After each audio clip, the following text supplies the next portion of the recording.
아수르 왕이 바벨론과 구다와 아와와 하맛과 스발와임에서 사람을 옮겨다가 이스라엘 자손을 대신하여 사마리아 여러 성읍에 두매 그들이 사마리아를 차지하고 그 여러 성읍에 거주하니라.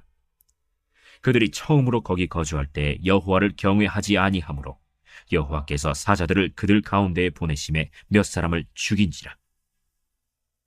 그러므로 어떤 사람이 아수르 왕에게 말하여 이르되, 왕께서 사마리아 여러 성읍에 옮겨 거주하게 하신 민족들이 그 땅 신의 법을 알지 못하므로 그들의 신이 사자들을 그들 가운데에 보내매 그들을 죽여 싸우니 이는 그들이 그 땅 신의 법을 알지 못함이니이다. 아수르 왕이 명령하여 이르되, 너희는 그곳에서 사로잡아온 제사장 한 사람을 그곳으로 데려가되 그가 그곳에 가서 거주하며 그 땅 신의 법을 무리에게 가르치게 하라. 이에 사마리아에서 사로잡혀간 제사장 중 한 사람이 와서 베델에 살며 백성에게 어떻게 여호와 경외할지를 가르치었더라.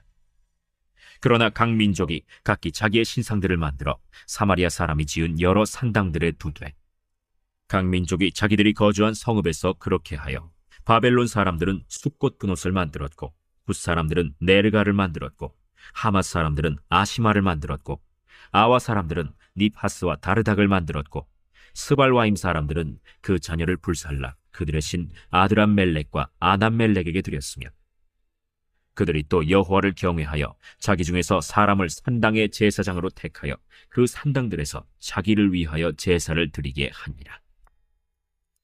이와 같이 그들이 여호와도 경외하고 또한 어디서부터 옮겨왔던지 그 민족의 풍속대로 자기의 신들도 섬겼더라.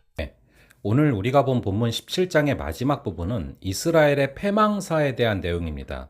이스라엘의 패망에 대한 자세한 이유들을 보면은 이 세 가지의 사자성어가 생각나는데요. 우선은 인과응보라는 말이죠. 결과는 반드시 그 원인에 따라서 그대로 나타난다라는 말입니다.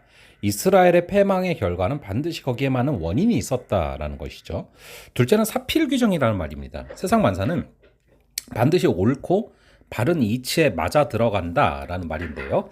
이 이스라엘의 멸망은 처음부터 왜곡되고 죄악으로 가득 찼으니 반드시 멸망에 이르게 됐다라는 말이죠.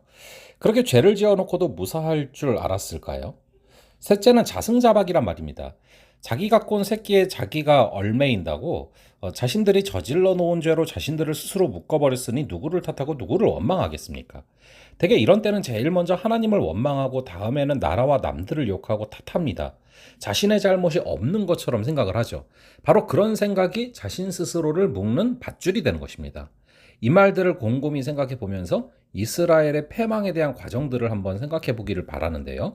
우선 이스라엘 패망의 원인 요소를 보시면은요. 17장 전체에 나타난 이스라엘의 여러 가지 죄악들은 원래 그 뿌리가 다음에 두 가지로 나타난 삐뚤어진 길 그리고 잘못 간 길, 이것 때문에 빚어진 결과들이다 라고 볼 수 있습니다. 삐뚤어진 길이라는 것은 초대 왕이었던 여로보암으로부터 불행의 씨앗이 잉태되는데 여로보암이 자신을 세워주신 하나님보다는 백성들의 민심을 얻기 위해서 금송아지 우상을 만들어 놓고 그것을 하나님 대신 섬기도록 한 어그러진 길이 곧 멸망의 원인이 된 것입니다. 잘못 간 길이라는 것은 아합 왕과 그 아내 이세벨이 도입한 혼합주의적인 잡신 숭배로부터 망개한 불행의 열매입니다. 이것이 이스라엘의 멸망의 원인이죠. 둘째로는 이스라엘의 패망 이후의 결과들인데요. 아수르에게 점령당한 이스라엘 백성들에게는 가장 비참한 결과가 나타나게 됩니다. 그게 뭡니까? 하나는 이민 정책이죠. 이는 이스라엘 백성들을 그 땅에서 추방시켜서 여러 곳으로 소개해서 백성들끼리 뭉쳐 살지 못하게 분산시키는 방법입니다. 반대로 그 땅에는 다른 여러 민족들을 이입해서 혼혈을 시켜버렸죠. 다른 하나는 종교 정책인데요. 이는 여호와도 섬기고 다른 신들도 똑같이 섬기도록 신앙 혼합 정책을 유도하는 방법이었습니다. 아수르의 통치를 받는 중에는 어느 신이든지 하나만 전적으로 섬기는 것을 금지한 것입니다.